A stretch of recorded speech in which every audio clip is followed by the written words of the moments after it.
I would say there are three primary characteristics that define a destructive cult. First of all, a totalitarian leader, a charismatic leader who becomes an object of worship. Number two, that the group has a process of coercive persuasion to break people down, create a mindset of dependency upon the leader for critical thinking, and engenders undue influence. And then finally, number three, that the group does harm.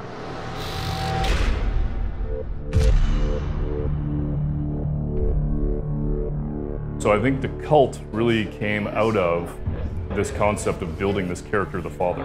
And then what we did is we moved into the next step of that. We learned a lot about cults. Ubisoft contacted me and we began to exchange information.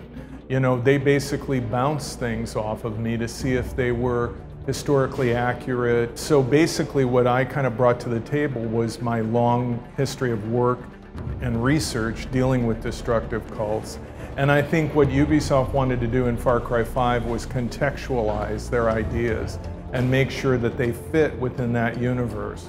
Often, and that's what's really scary, was saying, yes, this exists, and actually it was worse. And so we were realizing that then again, reality was far stranger than fiction, and we could go actually way further than what we were doing. I think the problem is that when you or I think cults, maybe what we think of is just a bunch of people running around in these weird robes and there's goats around or whatever else, and you're like, what is this? There's all this sort of inference to a very cliche version of a cult.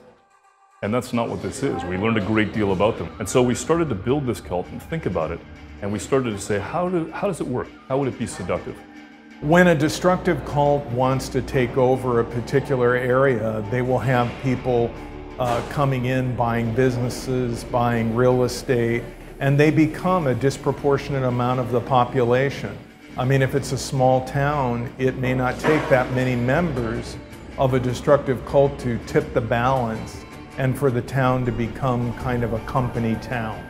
There have been towns in the United States where the mayor of the town is a member of a group that has been called a cult. And I think in that sense, what Far Cry 5 represents is historically accurate and viable. And like for instance, we spend a lot of time studying how a cult could get a hold of a space. And that's something that we now summarize in the beginning of the game in, I don't know, 2 sentences. But that strikes the point, and that will be enough. Maybe 3 years ago it didn't feel this way, but the weirder the world gets and the scarier the world gets, then the more we experience a lack of control. And if somebody shows up at the right moment and says to you, listen, I understand things are scary, let me just talk to you about your tomorrow. I'm gonna make your tomorrow make sense. People go, okay, that sounds reasonable, and they fall into it. You can feel that we are creeping towards the edge.